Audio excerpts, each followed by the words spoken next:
ನಮಸ್ಕಾರ ಸ್ನೇಹಿತರೆ, ನಾನು ಸತೀಶ್. ನಮ್ಮ ಇವತ್ತಿನ ವಿಡಿಯೋದಲ್ಲಿ ನಿಮ್ಗೆ ಬ್ಯಾಂಕ್ ನಿಫ್ಟಿ ಟ್ರೇಡರ್ ಏನಾರ ನೀವು ಆಗಿತ್ತು ಅಂತ ಹೇಳಿದ್ರೆ ಕೆಲವೊಂದು ಕೀ ಪಾಯಿಂಟ್ಸ್ ನ ಇಂಪಾರ್ಟೆಂಟ್ ಆಗಿ ನೆನ್ಪಿಟ್ಕೊಬೇಕು ಅನ್ನೋದು ಪರ್ಪಸ್ಗೋಸ್ಕರ ಒಂದು ವಿಡಿಯೋ ಮಾಡ್ತಾ ಇದ್ದೀನಿ ಸ್ನೇಹಿತರೆ. ಓಕೆ, ಸೊ ಇನ್ಫಾರ್ಮೇಶನ್ ಶೇರ್ ಮಾಡೋಕ್ಕಿಂತ ಮುಂಚೆ ನೆನ್ಪಿಟ್ಕೊಳ್ಳಿ, ನಾವು ಸೆಬಿ ರಿಜಿಸ್ಟರ್ಡ್ ಅಡ್ವೈಸರ್ಸ್ ಅಲ್ಲ.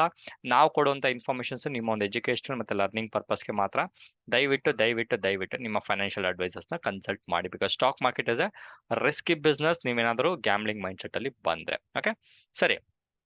ಈ ಒಂದು ಪಾಯಿಂಟ್ ಹೇಳ್ತಾ ಡಿಸ್ಕ್ಲೇಮರ್ ಹೇಳ್ತಾ ಸ್ನೇಹಿತರೆ, ಗ್ಯಾಮ್ಲಿಂಗ್ ಮೈಂಡ್ ಸೆಟ್ ಇರೋರಿಗೆ ಸ್ಟಾಕ್ ಮಾರ್ಕೆಟ್ ಇರುವಂತ ಒಂದು ಬೆಸ್ಟ್ ಪ್ರಾಡಕ್ಟ್ ಯಾವ್ದು ಅಂತ ಹೇಳಿದ್ರೆ ನನ್ನ ಕೇಳಿದ್ರೆ ನಾನು ಹೇಳೋದು ಬ್ಯಾಂಕ್ ನಿಫ್ಟಿ. ಯಾಕಂದ್ರೆ ಅದ್ರಲ್ಲಿ ಕೊಡುವಂತ ಒಂದು ವಾಲಟಾಲಿಟಿ ಆಗಿರ್ಬೋದು, ಅದ್ರ ಜೊತೆಗೆ ಸುಮಾರು ಒಂದು ಇತ್ತೀಚೆಗೆ ಒಂದು ಸೋಷಿಯಲ್ ಮೀಡಿಯಾದಲ್ಲಿ ಸಹ ಡಿಸ್ಕಷನ್ ನಡೀತಿದೆ. ಏನಂತ, ಈ ಒಂದು ಟಾಪ್ ಬ್ರೋಕರ್ಸ್ಗಳ ಒಂದು ಫೇಕ್ ಆಪ್ಗಳನ್ನ ಇಟ್ಕೊಂಡು ಒಂದು ಟ್ರೇಡ್ ಎಕ್ಸಿಕ್ಯೂಷನ್ ಅಥವಾ ಎಂಟ್ರಿ ಆಗಿರೋದಿಲ್ಲ, ಫೇಕ್ ಒಂದು ವಿಡಿಯೋಗಳು ಸ್ಕ್ರೀನ್ಶಾಟ್ಗಳು ಮಾಡ್ಕೊಂಡು ಗಳನ್ನ ಆಪ್ಷನ್ಸ್ ಬೈಯಿಂಗ್ ಅಲ್ಲಿ ನಿಮ್ಗೆ ಅಷ್ಟು ಹಣ ಬರುತ್ತೆ ಇಷ್ಟು ಹಣ ಬರುತ್ತೆ, ನಾನು ಒಂದು ದಿವಸಕ್ಕೆ 3 ಲಕ್ಷ ಮಾಡಿದೆ 10 ಲಕ್ಷ ಮಾಡಿದೆ ಅಂತ ಅನ್ಕೊಂಡು ಅವರ ಒಂದು ಟಿಪ್ಸ್ ಪ್ರೊವೈಡರ್ಗೆ ಅಥವಾ ಬೇರೆ ಬೇರೆ ರೀತಿಯ ಒಂದು ಟ್ರಾಪ್ ಪರ್ಪಸ್ಗೋಸ್ಕರ ಮಾಡ್ತಿದ್ದಾರೆ ಅಂತ ಸೆಬಿ ಸಹ ಒಂದು ನೋಟಿಫಿಕೇಶನ್ ಇಶ್ಯೂ ಮಾಡಿದ್ರೆ ಸ್ವಲ್ಪ ಕೇರ್ಫುಲ್ ಆಗಿರಿ ಅಂತ ಇತ್ತೀಚೆಗೆ ಕೆಲವೊಂದು ಟಾಪ್ ಒಂದು ವಿಡಿಯೋ ಯೂಟ್ಯೂಬರ್ಸ್ ಮೇಲೆ ಸಹ ಒಂದು ನೋಟಿಸ್ ನ ಇಶ್ಯೂ ಮಾಡಿದ್ದಾರೆ.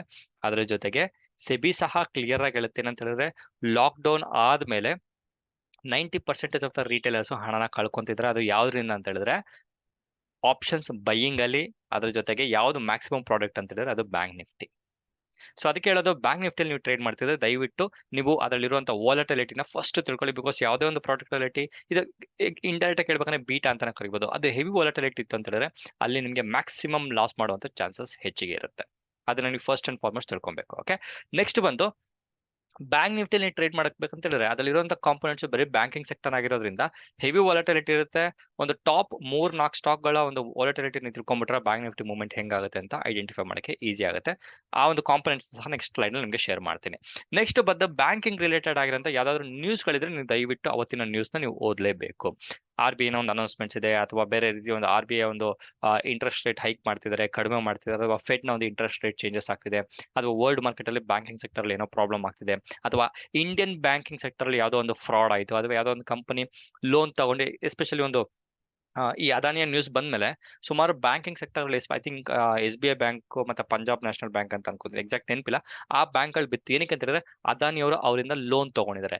ಈ ರೀತಿಯ ನ್ಯೂಸ್ ಗಳು ಏನಾದ್ರು ಇತ್ತು ಅಂದ್ರೆ ದಯವಿಟ್ಟು ಅವತ್ತಿನ ದಿವಸ ನೀವು ತಿಳ್ಕೊಂಡು, ಓಕೆ, ಇವತ್ತಿನ ದಿವಸ ಈ ಒಂದು ಕೆಟ್ಟ ನ್ಯೂಸ್ ಅಥವಾ ನೆಗೆಟಿವ್ ನ್ಯೂಸ್ ಬಂದಿದೆ, ಬ್ಯಾಂಕಿಂಗ್ ಸೆಕ್ಟರ್ಗೆ ಪ್ರಾಬ್ಲಮ್ ಆಗುತ್ತೆ.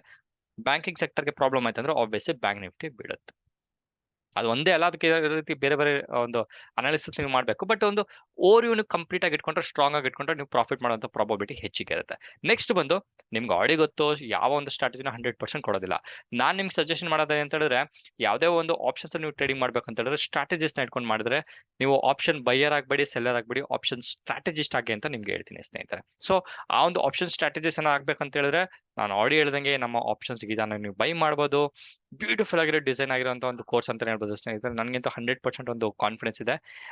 ಯಾರಾದ್ರೂ ಈ ಒಂದು ಕೋರ್ಸ್ಗೆ ಎನ್ರೋಲ್ಮೆಂಟ್ ಆಗಿದ್ದೀರಾ ಅಂತ ಹೇಳಿದ್ರೆ, ಮುಂದೆ ಆಗ್ಬೇಕಂತ ಪ್ಲಾನ್ ಮಾಡ್ತಿದ್ದೀರಾ ಅಂತಂದ್ರೆ 100% ಅಥವಾ 99.99% ನೀವು ನಿಮ್ಮ way of thinking complete change ಆಗುತ್ತೆ. ಬಿಕಾಸ್ ಇತ್ತೀಚೆಗೆ ಒಂದು ಟ್ರೈನಿಂಗ್ ಸಹ ನಮ್ಮ ಒಬ್ಬ ಲರ್ನರ್ಗೆ ಆಲ್ಮೋಸ್ಟ್ ಒಂದು 2 ವೀಕ್ಸ್ ಅಲ್ಲಿ ಎಂಡ್ ಆಗುತ್ತೆ. ಇನಿಷಿಯಲಿ ಅವ್ರು ಬರ್ಬೇಕಾದ್ರೆ ಅವರು ಆಪ್ಷನ್ ಬೈಯಿಂಗ್ ಅಂತ ಹೇಳಿದ್ರು. ಈಗ ಅವರೇ ಹೇಳ್ತಾರೆ, ಸರ್ ನಾನು ಆಪ್ಷನ್ಸ್ ಒಂದು ಸ್ಟ್ರಾಟಜಿಸ್ ಹಾಕ್ಬೇಕು, ಒಂದು ಈ ರೀತಿ ಒಂದು ಸ್ಟ್ರಾಟಜಿಸ್ ನಾವು ಫಾಲೋ ಮಾಡ್ಬೇಕಂತ ಡಿಸಿಷನ್ ಮಾಡಿದ್ದಾರೆ. ಸೊ ಆ ರೀತಿ ಒಂದು ಮೈಂಡ್ ಸೆಟ್ಗೆ ನೀವು ಬರಬೇಕು. ಅದು ಎಸ್ಪೆಷಲಿ ನೀವು ಆಪ್ಷನ್ಸ್ ಅಲ್ಲಿ ಇಂಡೈಸಸ್ ಅಲ್ಲಿ ಟ್ರೇಡಿಂಗ್ ಮಾಡ್ತಿತ್ತು ಅಂತ ಹೇಳಿದ್ರೆ. ಓಕೆ, ಸೊ ಇದ್ರ ಜೊತೆಗೆ ಸ್ನೇಹಿತರೆ ನೀವೇನಾದ್ರೂ ಈ ನಮ್ಮ ಆಪ್ಷನ್ಸ್ ಗಳ ಒಂದು ಏನ್ ಹೇಳ್ತಾರೆ ಒಂದು ಎಸ್ಪೆಷಲಿ ಬ್ಯಾಂಕ್ ನಿಫ್ಟಿ ನೀವು ಟ್ರೇಡ್ ಮಾಡ್ಬೇಕಾಗಿತ್ತು ಅಂದ್ರೆ ದಯವಿಟ್ಟು ನೀವು ಅದರ ಕಾಂಪೊನೆಂಟ್ಸ್ ತಿಳ್ಕೊಳ್ಳಿ. ಕಾಂಪೊನೆಂಟ್ಸ್ ಅಲ್ಲಿ ನೀವು ಅಂತ ಹೇಳಿದ್ರೆ ಆ ಒಂದು ಇಂಡೈಸಸ್ ಮೂವ್ ಆಗ್ಬೇಕಾದ್ರೆ ಅದರ ಒಂದು ಕಾಂಪೋನೆಂಟ್ ಇರಬೇಕು, ಅಥವಾ ಅದರ ಒಂದು ಡಿರೈವ್ ಪ್ರಾಡಕ್ಟ್ ಇರಬೇಕು. ಆ ಡಿರೈವ್ ಪ್ರಾಡಕ್ಟ್ ಅದಂತ ಹೇಳಿದ್ರೆ HDFC 28% ಇದೆ, ICICI ಬ್ಯಾಂಕ್ 24% ಇದೆ, ಆಕ್ಸಿಸ್ ಬ್ಯಾಂಕ್ ಮತ್ತೆ SBI ಬ್ಯಾಂಕ್ ಹತ್ರ 9-10% ಇದೆ, ಕೋಟಕ್ ಬ್ಯಾಂಕ್ ಸಹ ಹತ್ರ ನಿಮ್ಗೆ 10% ಇದೆ. ಸೊ ನೋಡಿ, ನೀವು ಇಲ್ಲೊಂದು ಪರ್ಸೆಂಟೇಜ್, ಇಲ್ಲೊಂದು ಪರ್ಸೆಂಟ್, ನೀವು ಆಲ್ಮೋಸ್ಟ್ ಇಲ್ಲೊಂದು 30% ಇದೆ, ಇಲ್ಲೊಂದು 50% ಇದೆ. ಸೊ 30+50 ನೀವು ಇಲ್ಲೇ ತಿಳ್ಕೊಂಡ್ರೆ ಆಲ್ಮೋಸ್ಟ್ ನಿಮಗೆ ಬ್ಯಾಂಕ್ ನಿಫ್ಟಿ ಹೆಂಗ್ ಮೂವ್ಮೆಂಟ್ ಆಗುತ್ತೆ ಅಂತ ಗೊತ್ತಾಗ್ಬಿಡುತ್ತೆ ಸ್ನೇಹಿತರೆ. ಸೊ ಇದಾದ್ಮೇಲೆ ಸಹ ನೀವು ಪ್ರಾಫಿಟ್ ಮಾಡ್ತೀರಾ ಅಂತ ನಿಮಗೆ ಗ್ಯಾರಂಟಿ ಇರೋದಿಲ್ಲ. ಆ ಟೈಮಲ್ಲಿ ನೀವು ಮಾಡ್ಬೇಕಾಗಿರೋದು ಒಂದೇ ಏನಂತ ಹೇಳಿದ್ರೆ, ನೀವು ಒಂದು ಆಪ್ಷನ್ ಸ್ಟ್ರಾಟಜಿಸ್ಟ್ ಆಗಿ ಅಂತ ಹೇಳ್ತಾ ಮತ್ತೊಂದು ವಿಡಿಯೋದಲ್ಲಿ ಮೀಟ್ ಮಾಡ್ತೀನಿ. ದಯವಿಟ್ಟು ಶೇರ್ ಮಾಡಿ ಸ್ನೇಹಿತರೆ, ಫ್ರೆಂಡ್ಸ್ಗಳಿಗೆ ಶೇರ್ ಮಾಡಿದ್ರೆ ನೀವು ಕಲಿತೀರಾ, ಮತ್ತೊಬ್ರಿಗೆ ಕಲಿಸ್ತೀರಾ ಅನ್ನೋ ಒಂದು ಇಂಟೆನ್ಷನ್ ಇಟ್ಕೊಂಡು ನೀವು ಕಲಿತ್ರೆ ಸ್ಟಾಕ್ ಮಾರ್ಕೆಟ್ ಅಲ್ಲಿ ನೀವು ಲರ್ನರ್ ಪ್ರತಿದಿನ ಒಂದೊಂದು ಪಾಯಿಂಟ್ ಗಳನ್ನ ಕಲಿತಾ ಒಂದು ಗ್ರೋ ಆಗ್ಬೋದು ಅಂತ ಹೇಳ್ತಾ ಮತ್ತೊಂದು ವಿಡಿಯೋದಲ್ಲಿ ಮೀಟ್ ಮಾಡ್ತೀನಿ. ಅಲ್ಲಿವರೆಗೂ ನಾನು ಸತೀಶ್, ನಮಸ್ಕಾರ.